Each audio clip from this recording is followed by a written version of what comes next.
Curtis coming at you from Ace Spread Studios once again, covering the NFL 2021 season. The Miami Dolphins Week 12 is in the book, and a 33-10 blowout of the Panthers has the Miami Dolphins on a 4-game win streak, with the Giants coming up next, followed by a bye. My, how things have turned. But as fun as it was to have us finally get a snoozer to really kind of like, all right, the fourth quarter's done, game's pretty much wrapped up. Very enjoyable to laugh and have, just as I said in preseason, to have realistic hopes for this season when they took us up to here. And then when I said throughout the first, 8 or 9 games, when they had us down to here, I said, listen, it's not exactly what it seems. It's somewhere in the middle. And these four wins that we have, they're great. There's nothing to be complained about because every team is a difficult out in the NFL. As you can see, week in and week out, some team that's not supposed to win wins. So it's not to knock the 4-game win streak, but let's keep it in perspective. This team wasn't as bad as it was, and it's not as good as it's looking right now. But there's a lot of good things to feel about. And I think, obviously, the defense really showed up. Tua had a very good game, and there was a lot of really good throws throughout the game. And the team itself, as Duke Riley said, he's never been on a team this close. And for all the talk that we had leading up to about 2 weeks ago or 3 weeks ago, that Brian Flores sucked, his defense sucked, he was a divider in chief, him and Tua were on the outs and couldn't stand each other. I think at this point now, all that talk is cemented as utter bupkis. And I think that's the really important thing. Because this team, this franchise, isn't totally bereft of hope. It still needs a shaking. And it's good to see that at least we know now Brian Flores is a true leader of men. And this team backs him. And this team backs Tua. And Flores backs Tua. It's not to say that Flores is the greatest coach ever. It's not to say this defense is the greatest defense ever, or Tua is the greatest quarterback ever. But you're seeing some good qualities rise up with a whole storm of garbage around it. And I do think they can go in and beat the Giants, and then go into their bye, 6-7? And that last stretch is going to be very, very interesting if this does indeed turn out to be the case. Now, one thing I've been speaking about over and over is the value of rushing attempts and running the football, even when you're not highly successful. Lindsey had 3.5 yards. I think Gaskin had 3.1 yards per carry. But the time of possession was 38 minutes, Phins, 22, Carolina. And these rushing attempts over the last 2 weeks has brought balance to this team, which lessens the pass rush. And you could see there was more space, more opportunities for Tua to throw with clean pocket. And it wasn't because the offensive line, all of a sudden, I think the lady at the beginning of the thing said, they've kind of come together. No, that's not the case. They still suck, the offensive line. They made some nice plays. There's a few plays in there. I'm going to do an entire game study of Tua and the offensive line. I meant to do it last week. But really this week, I think it's more valuable. So I'm going to do it and show you exactly what the situation was. But the OCs are finding ways. And if you notice, the game opened up with Tua throwing 2 perimeter throws to try to see if they could lull this defense in like the Ravens had been lulled into and the Jets had been lulled into. And they picked them up and really kind of stopped those plays. There was no mismatch of where someone forgot where the receivers were and it was an open play. But what they did do was then start to attack the center. And I thought that was a good adjustment. As I had said in my previous podcast, they're going to have to find different ways to make this happen. and they attacked the center to high effect. And that was good news. But it came back to the balance as well, because guys like Burns and Reddick, they weren't able to get that full edge pressure because they weren't certain what was coming at them. And again, the running game wasn't really effective, but occasionally if you keep running the football, you wear a defense out and pop a couple and put yourself in a good situation. And that's what really happened. We ended the day with 34 runs, not including the forward to between tight ends. I like that little Smythe getting up to the line of scrimmage and doing a quick snap. That was pretty cool. But 34 runs between rushers that not named to it and 31 passes. And that balance, a lot of people say, he needs a huge receiving group, the elite. To me personally, offensive line and a running game is more critical for Tua than anything else. And just this little bit of run game really helped. This defense was billed as the second best pass defense, but there was a lot of holes there. Gilmore didn't really show up. I think Burns was nicked. And this running game eventually wore them down. And also Cam Newton's play, but we'll get into that. But some Dolphins had big days. Some young Dolphins had big days. Waddle, 9 for 10, 10 targets, 9 receptions, 137 yards in the TD. He played exceedingly well, and the chemistry between him and Tua is really going someplace. That touchdown in the end zone when it was 3rd down and goal, that was a lot of chemistry. That was great ball location, gunslinger trust from Tua, and a great catch from Waddle. Well, I'll get back into that. Jalen Phillips, there was one sack he had, his first sack.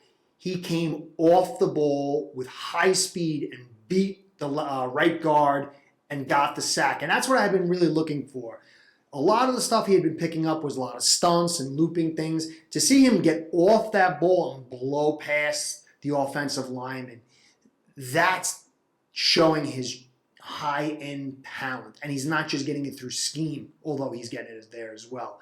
Phillips is really developing. It's going to be interesting to see how he goes. He had 3 sacks and 3 tackles for loss.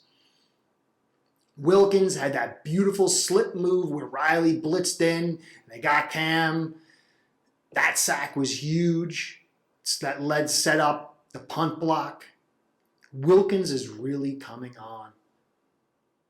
Sealer had another good day, real good day. Agba continuing 7 games in a row with deflections. This guy's got to get signed. I don't care if you give him $2 or $3 million extra. I mean, come on. We got Ethan Carter making 2.7. Get rid of Ethan Carter, put 2.7 to Agba, get this guy signed.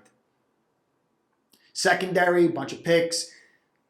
The picks, while nice, really just came about from terrible play. This might have been the worst group of quarterbacks, and I was very surprised at how poorly Cam played. I think he's finished. I really do. I know he's in a new system, all that, but that magic didn't seem to be there, and he just seemed so desperate with those 2 interceptions. So there's a lot of good stuff. Bad snaps by Reeder, but he's like the 5th string. He's going to be gone soon. Dieter's going to come back. I'm not really super high on Dieter. I like Dieter in pass blocking. I think he's surely better than Reeder is. But he's not really good run block. He still hasn't gotten any heavy man strength yet. But that can come. And if it does come, then he'll end up being a really good pick. So I think he's going to be back next week. The missed extra point by Sanders, a little odd. He's kind of a little consistent this year. O-line, Jackson, 2 big penalties, on the ground a lot, holding a lot of the same stuff. But they were able, these OCs have been able to mask it, especially when you have offenses that aren't able to score. And against unstable teams, I guess you would say. But we'll dig into that. I'm going to go through every snap by snap and make sure that happens. I think all 22 comes out at like Tuesday morning. So I'll get up at like 4 in the morning, man. I'm going to crank it out. Get it for you for 2 as well. So you 2 fans can really enjoy a good game. And maybe some of you doubters might see a few things that might change your mind a little bit. Not that it was a perfect game. It was close. Tua, 27 of 31, 230 TD, no boneheaded plays. And you got to admit, there was still pressure coming in. But he looks more and more comfortable and settled and able to navigate. And I talked about pre-snap reads. His pre-snap reads, in my first view, I didn't really notice anything negative. But I thought what I did notice was his post-snap reads were looking good. Like I said, you can't tell when you watch a live game once. I think I watched the game 3 times now. I went through it 3 times. But that was my first initial assessment. He had an excellent game, took what was available, and took a little bit more that wasn't. And that's what you want. I think it was Moose Johnson said, first you have to learn how not to lose before. And Breeze, funny, Breeze said that. And then you have to learn how to win the games. And Tua is doing that. I'm not saying he's elite or he's going to be the greatest thing or he's Breeze 2.0. But the kid is starting to do some pretty good stuff with the garbage, the 45th best offensive line in football. So there was that 3rd and 11 where they ran double posts. And I thought that was really nice. They spread everybody out and Tua had to make the read. And he threw it on a dime. He threw it in front and it came out hot. That corner was caught off guard. And Waddle caught it in stride, and it was a beautiful pass. Then, obviously, I talked about the 3rd and goal to Waddle. I mean, Waddle caught the ball here, and the defender was here, and they did a quick, it was great. It was actually beautiful when you go back and look at it, because the 2 receivers was Waddle and the other guy, I forget who it was, and they broke at the same time. One wasn't out, and Waddle did a turnaround. And the timing was so perfect, it opened this sliver of a crease, and Tua, for whatever you say, the kid's got guts. Gunslinger tossed it in there. I'd like to see him a little bit more directly in front of him. It was a little bit to the right. But Waddle made that catch, and it was a touchdown, and it was beautiful. Then it was later on in the game, there was a lot of pressure coming into him, and he stepped up, and he hit Waddle on a mid-post, and Waddle took it for the big run. That's the stuff we're looking for, attacking the center field. I've been talking about that. I don't know why it took this long to kind of get here. You know, I think obviously 2 are getting injured, but again, we can go back and we know why that happened. But he's getting there. He is really starting to show something. Now this, you know, for those people out there, it's legitimate. It's fair to compare to Herbert. It's fair to compare to anybody. That's what football's all about. But ultimately, whether you dislike him or like him, or you're somewhere in the middle, the truth is going to be revealed of what he is and what he can do. We really are just watching the journey. We're trying to predict. We're trying to evaluate. That's part of the fun. Right now, Tua is coming out of that mess that's been created around him. And again, the teams he's played have been somewhat soft teams. This team could have been a difficult team and maybe more of a challenge and more of like a notch in his belt if Cam didn't suck so bad.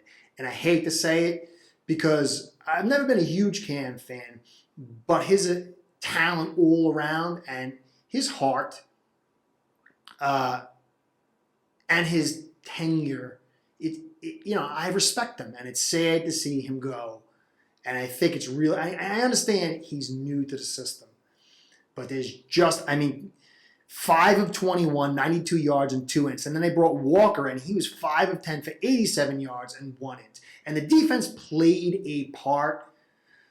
But McCaffrey twisted the ankle, and he wasn't looking. He had 10 for 35. This offense is terrible.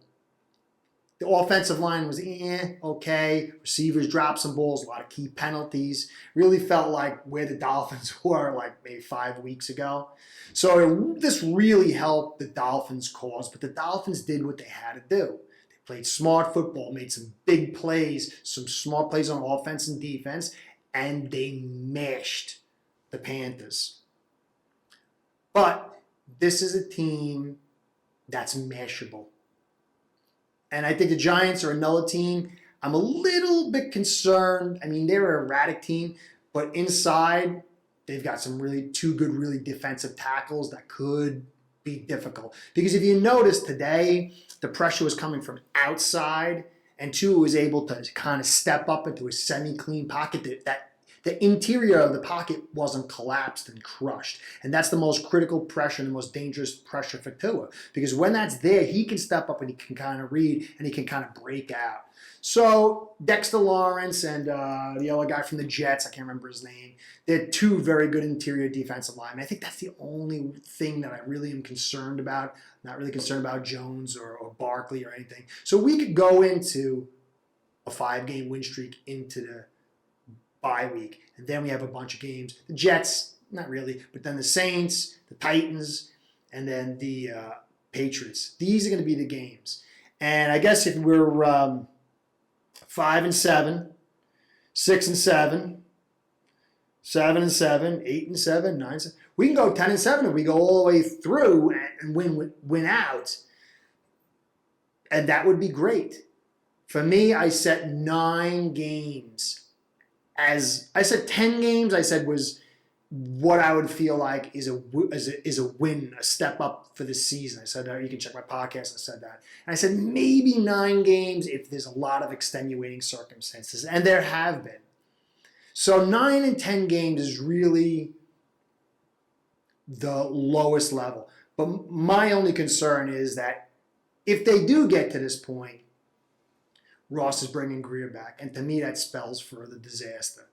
I don't see with Greer there's going to be hope, and if we win those kind of games, I don't see Ross getting rid of Greer. So I think at this point we're going to get to that 7-8 win mark at least. This means Greer will be back next year, and I think it's going to extend our problems. Good news is Flores is making his case, Tua is making his case, and this is critical evaluation because at some point it's going to come clear who Greer is, and I think you're going to keep seeing that Flores get better as a head coach. I think you're going to see Tua get better. Not saying he might just the future and that, but at least we're finding some pieces for the future. So this was a very good win. It's going to be it's very interesting now, guys. I mean, if we get to 10 wins. 10 wins, though, I don't think that's enough to make us get into the playoffs. Tiebreaker goes to the Bills, and we could get the tiebreaker in that last game. It'd be very interesting if that last game against the Patriots, for us to go to 10-6, could put us into the playoffs, and that would be really exciting. And I think even if that happens, I relent on Chris Greer and give him another season, but I don't feel it. But that could happen. Jets are bad teams. Saints got injuries at quarterback. They have no quarterback. Titans are missing both their receivers and running back. And it's just Tannehill. I don't know. It's going to be interesting. We'll see. But anyway, this is Curtis saying, what a good day. What a fun day. My son came in. He was blown away again. He doesn't know what to do. He thinks he's in like a Twilight Zone. I'm kind of enjoying that. Trying to pull him in. So this is Curtis saying thank you for staying to the end. Please like, comment, subscribe. Comments mean the most. Subscribes and likes help us with our Google overlords. I want to give a shout out to Ace Barrett, our sponsors. Without them, nothing would happen. They are the best online sportsbook out there, world class. They want to let you know with their world class software, you can get in on the action with friends, family, coworkers, as a local bookie. Without them, none of this would happen. I mean, they're absolutely the best sponsors and a fantastic company. And you guys, it wouldn't happen without you. So I'm grateful to both of you. We did it. 4-0, 5-0, man. I can't wait. Going to get that coverage to you. Get excited. We're winning. And that's always good news. It's Curtis saying thank you for staying to the end. Catch you next time and be well.